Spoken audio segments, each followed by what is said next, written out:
Pulitzer Prize-winning columnist, NewsNation senior political contributor George Will wrote the foreword to Born Lucky and joins us now. Mr. Will, you figured out before anybody did what this was actually about. And in the foreword, as you ended it in your prose, it is proof of the mountain-moving power of parental love. Why don't people talk about that more? I think they take it for granted, which you can't do. The fact is that it takes an extraordinary person like your father to respond to the challenge of the birth of a handicapped child, particularly when you didn't know what the handicap was, and you didn't know how severe it was, and you didn't know what, if anything, could be done about it, and you didn't know what, if anything, caused it. So autism is enveloped in uncertainties that are tormenting for the parents. Well, and it was tormenting to my dad and tormenting for kids as well. There is a political part of this conversation right now, and we did not plan when writing Born Lucky or when we picked the release date, we didn't plan for it to come out right around this huge national conversation. And we have talked a lot about that. When I was diagnosed with what we now know to be autism in the mid-'80s, it was 1 in 2,000 kids. Now it's 1 in 31, 3 times higher for boys, and more in poor and more minority communities. Why is it that the search for a cause of this that should be the scientific question of our time is now a political issue? What isn't a political issue in the age of the internet? As I know you remember, in 2012, Republican presidential candidates sparring with one another, one of them on television during a debate began to associate autism with vaccines. We're still dealing with the fallout from that. And a lot of people don't understand that there's a spectrum. It's not your A or your B, your A and a little bit of B. So that, which again makes the diagnosis problematic. It makes the response to it difficult. And there's a kind of uncertainty that is tormenting. And it makes the treatment of it uncertain and trying to find the cause of it uncertain.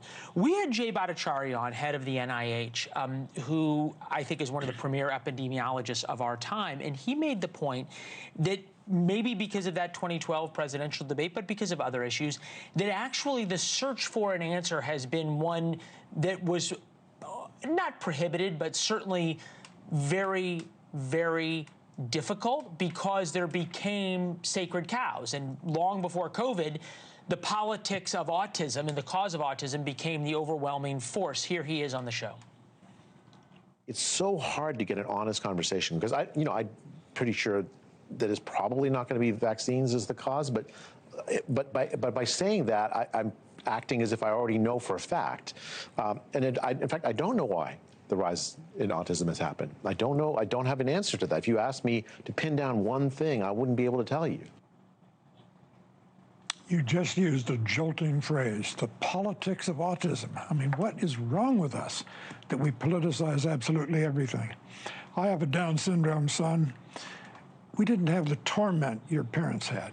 We knew within 24 hours what it was, what caused it. It's a genetic abnormality. We didn't know the force and the trajectory of his life because there was a mountain of misinformation out there, all of it wrong, wonderfully wrong, and he's had a great life.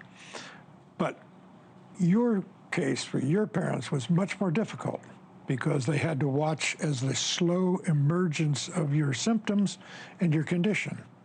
Tormenting, I would have thought.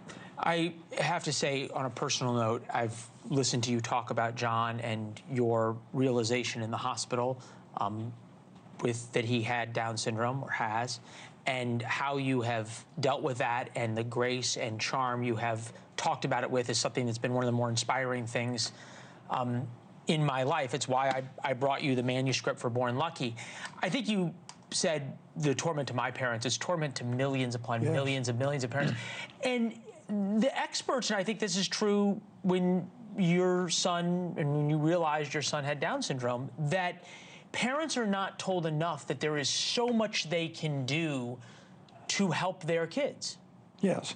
When my John was born, the life expectancy of Down's people was 20 years. He's 53 today. Because it's self-fulfilling optimism. try it. Don't warehouse these people, mainstream them, find classrooms in schools.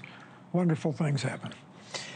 To that point, though, there are so many parents, as mine were, who said there is not much you can do.